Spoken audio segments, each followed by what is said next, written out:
Welcome back नाज़रीन। बात हो रही है इस वक्त प्लेइंग फील्ड की, और प्लेइंग फील्ड के ऊपर शिकवा पीटीआई का बजा तो है, लेकिन सुप्रीम कोर्ट के अंदर मौका मिला। पेशावर हाई कोर्ट ने फैसला दिया, बल्ले का निशान वापस दे दिया, इलेक्शन कमीशन ने रोक दिया था निशान। लेकिन जब सुप्रीम कोर्ट में मामला गया तो सुप्रीम कोर्ट के अंदर ऐसा लगता है कि बारीक बीनी से जायजा लिया गया, पूरा मौका दिया गया कि आप रसीदें दिखा दें कहां पर हैं, या फिर जो पैसे जमा कराए गए थे जिसके बारे में कहा बैरिस्टर अली जफर साहब ने कि 50,000 रुपए जमा कराए थे, तो उसकी कोई बैंक डिपॉजिट स्लिप दिखाने की भी बात की गई, जिसमें कहा गया ये कैश पेमेंट की गई थी, जिस पर चीफ जस्टिस साहब ने ये भी कहा कि कैश पेमेंट कौन करता है, वो कैश कहां पर है, वही दिखा दें, कोई कैंडिडेट्स को आप दिखा दें, किस तरह से आपने जो है वो एक गांव के अंदर जाकर ये इलेक्शन कराएं। तमाम चीजों के ऊपर आज भी पीटीआई यही कहती है कि हम इलेक्शन तो करा चुके हैं, लेकिन बहुत सारी जगहों पर कहीं ना कहीं लीकेज मौजूद थे। गुलरिन साहब, क्या आप इस बात से इत्तेफाक करेंगे कि पूरा मौका दिया गया पीटीआई को वजाहत देने का, लेकिन पीटीआई के पास वो डॉक्यूमेंट्स मौजूद नहीं थे जिनसे वजाहत होती कि इलेक्शन हुए कि नहीं? देखिए जी, हमारा point of view supreme court में यही था कि और पार्टियों के इंट्रा पार्टी इलेक्शन कैसे हुए, जरा उनका भी रिकॉर्ड देखा जाए, जरा उनकी फाइलें भी देखी जाए कि उन्होंने क्या किया। काफी पार्टियों में तो इंट्रा पार्टी इलेक्शन का ट्रेंड ही नहीं है। एनीहाउ हमने इलेक्शन कमीशन के कहने पे जो इंट्रा पार्टी इलेक्शन कराई, ये हमारा इंटरनल प्रॉब्लम है, हमारे अपने इंटरनल रूल्स हैं, हमारे पार्टी का अपना कानून है। इलेक्शन कमीशन की डिमांड थी आप इलेक्शन कराएं, हमने इलेक्शन करा के दे दिया। एनीहाउ जो इलेक्शन कमीशन का बिहेवियर है हमारे साथ, जो इलेक्शन कमीशन चाहती है कि वो 8 फरवरी को क्या चाहते हैं, वो अवाम नहीं चाहती। आपके अवाम कल आप आए, जाए रोड हुए, लोगों से मिले, उनकी आवाज सुने, तो इमरान खान की आज भी मकबूलियत 85% है। अब अच्छा।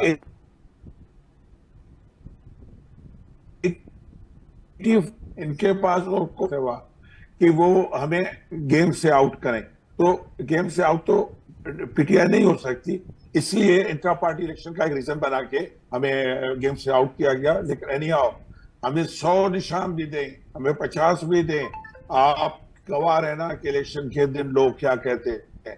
मुझे मेरा निशान, मेरा नाम, मेरा ब्रांड इमरान खान है, चाहे मुझे बैट मिले, बॉल मिले या कोई और निशान मिले। और इसके अलावा मैं आपको बताऊं, जो ये कहते हैं कि दोनों मोहतरम बड़े काबिल एहतराम है दोनों, मैं तो फ्लेक्स लगाने की इजाजत नहीं है यहाँ पे। हमें तो बुला के कहते हैं इस साइज से ज्यादा पेना फ्लेक्स लगाएंगे तो आप पे फाइन भी होगा और आपको एजेंसियां उठा भी ले जाएंगी। अच्छा। क्या हम किसी और स्टेट में रहते हैं? क्या हमारे लिए कोई और इलेक्शन कमीशन के कानून है? मैं आज भी ये डिमांड कर रहा हूं कि अगर अगली इलेक्शन को बिलावल साहब को प्राइम मिनिस्टर बनना है तो प्लीज फेयर इलेक्शन कराएं। अगर नवाज शरीफ साहब को बनना है, हमें कोई एतराज नहीं है, वो दोनों बड़ी शख्सियतें हैं, बड़ी पार्टी के लीडर हैं, लेकिन अवाम के वोट को ही तो इज्जत करें, अवाम की रिस्पेक्ट तो करें, अवाम को वोट देने दें। और पीटीआई के जो कैंडिडेट्स हैं उनको अपने अवाम के साथ और जल्द से जुलूस करने की, चलो आपके दोनों मोहतरम के कहने पे कि जी हम सुप्रीम कोर्ट में केस हार गए, लेकिन अवाम में तो नहीं हारा ना केस हमने। अच्छा, लेकिन लेकिन अवाम में फिर तो अगर आप गुलरिन साहब ये बात कर रहे हैं, अगर आप ये बात कर रहे हैं कि आवाम का अभी जो है वो मौका बाकी है 8 फरवरी को, तो फिर 8 फरवरी को डिसाइड हो जाएगा ना कि क्या होना है। फिर इस चीज को तो पीछे छोड़ दिया जाए कि बल्ले का निशान होना चाहिए नहीं होना चाहिए। अगर आप आवाम में मकबूल हैं तो वो चैनक को भी वोट देंगे, वो चारपाई को भी वोट देंगे, वो केतली को भी वोट देंगे। लाला वो तो इशू हमने छोड़ दिया। देखें, जब सुप्रीम कोर्ट का बिहेवियर हमने देखा तो हमारे वकील ने कहा जो भी निशाने दे दे, उनका मकसद था कि हमारे पार्टी को कोई और एक निशान दे दे, लेकिन नहीं दिया। आप ये बताएं, हमारे सिंध के प्रेसिडेंट हलीम शेख साहब को तवा निशान दिया गया है। ठीक है,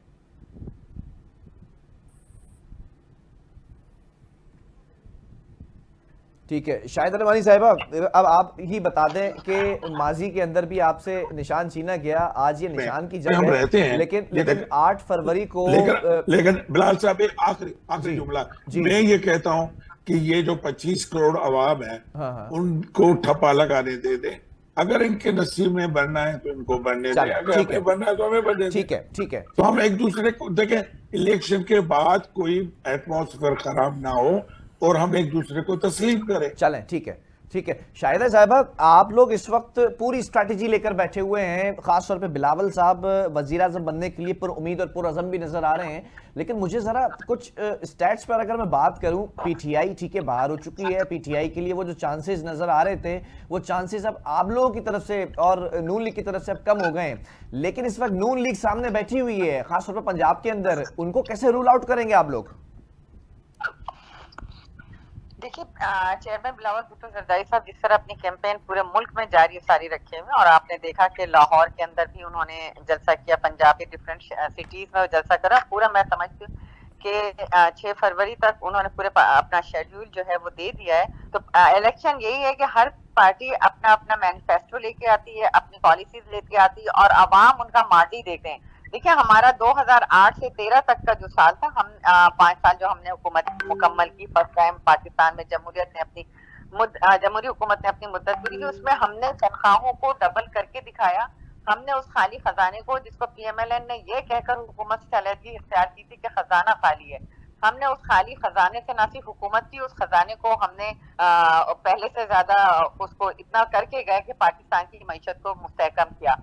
उस दौर में जब 2008 में हमने हुकूमत संभाली, दहशतगर्दी मुल्क में थी, हमने दहशतगर्दी के खिलाफ आपने देखा कि ना सिर्फ जंग लड़ी बल्कि दहशतगर्दों का कलाकमा किया, और सवात में बीबी का वादा पूरा करते हुए परचम लहराया पाकिस्तान का। फिर हमने एनएफसी अवार्ड, 18th अमेंडमेंट की, सूबाई खुद मुख्तारी दी, सूबे सरहद को केपीके का खैबर पख्तूनख्वा का नाम दिया गया, और वो सारे इक़दाम किया। जब हम आए थे उस वक्त हमें अजनास जो है वो इंपोर्ट करनी पड़ी थी, गंदम, चीनी वगैरह, लेकिन आपने देखा कि जिस वक्त पाकिस्तान पीपल्स पार्टी ने अपना टेंडर कंप्लीट किया, उस वक्त हम एक्सपोर्ट पोजीशन में आ गए थे, और हमने एक रिकॉर्ड जो है वो हमारे दौर के अंदर जो है वो फसल हुई, और ये सारी चीजें हमने करके ठीक है, लेकिन ये तमाम चीजें हैं, लेकिन फिर भी नून लीग का मुकाबला कैसे करेंगे, क्योंकि नून लीग तो सीट एडजस्टमेंट भी कर चुकी है पंजाब के अंदर। देखिए, पाकिस्तान पीपल्स पार्टी सीट एडजस्टमेंट पर बिल्कुल बिलीव नहीं करती। ठीक है, इलेक्शन हो जाते हैं, जब हुकूमत बनने का टाइम आता है उस वक्त अगर आप इस सीट एडजस्टमेंट पे जाते हैं हुकूमत बनाने के लिए, वो एक अलहदा मैटर होता है। लेकिन अगर किसी को अपनी शिकस्त नजर आ रही होती है, अपनी कमजोरियां नजर आ रही होती है, तो वो इस तरह की सीट एडजस्टमेंट करते हैं। पीपल्स पार्टी को नहीं देखा कि आपने कहीं वो सीट एडजस्टमेंट कर रहा है, उन्होंने अपने हर जगह कैंडिडेट उतारे हैं, और इंशाल्लाह ताला हम भरपूर तौर पर मुकाबला करेंगे। ठीक है शकीला साहिबा, आप बड़ी जोर शोर से कैंपेन चला रही हैं नून लीग की, और देख रहा होता हूं मैं कि बड़ा एक्टिव हैं।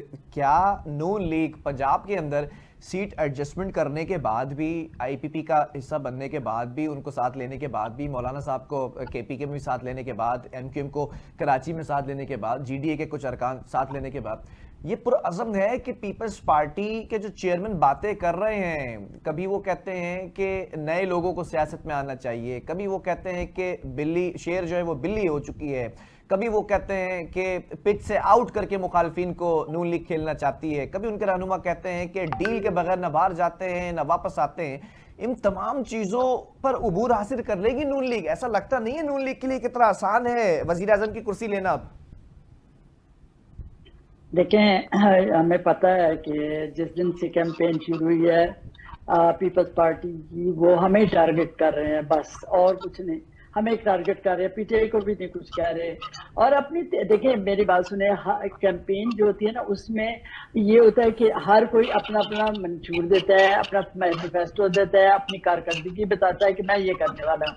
लेकिन जो पीपल्स पार्टी है वो इसी चीज़ पर फोकस कर रही है कि जो कभी हमारे ऊपर वो हर वक्त हर रोज़ एक नए से नया जो है वो निशाना लगाती है, लेकिन हमें अपनी पार्टी की तरफ से ये इजाज़त नहीं है कि हम उनकी बातों का जवाब दें।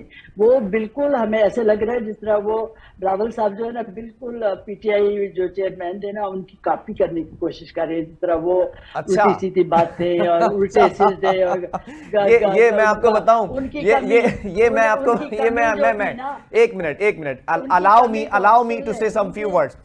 मैं आपको बताऊं, आपने कहा बिलावल साहब जो है वो पीटीआई चेयरमैन की तर्ज पे जो है वो बातें करते नजर आ रहे हैं। आपको मैं एक बात बताऊं, मियां साहब कहते थे मुझे क्यों निकाला, वोट को इज्जत दो, जजेस के बारे में, पापा जॉन्स पिज्जा, वो आपको याद होगा पिज्जा की बड़ी बातें होती थी, वो तमाम चीजें मुझे भी याद है, वीडियोस किसके पास होती थी। बात सुन ले, जी बात सुन ले। हमने देखिए हम पीडीएम में इकट्ठे चले हैं, एक दूसरे की इज्जत करते रहे। यही बिलावल साहब थे जो शबाशी की तारीफें करते, थकते नहीं है। आज वही बिलावल साहब हैं जो अपनी तकरीर शुरू भी उसी से करते हैं, खत्म भी उसी पे करते हैं। तो हम करते हैं, करें, कोई बात नहीं है। आप आपके पास जो मुंह में आता है, जो आपने करना है करें।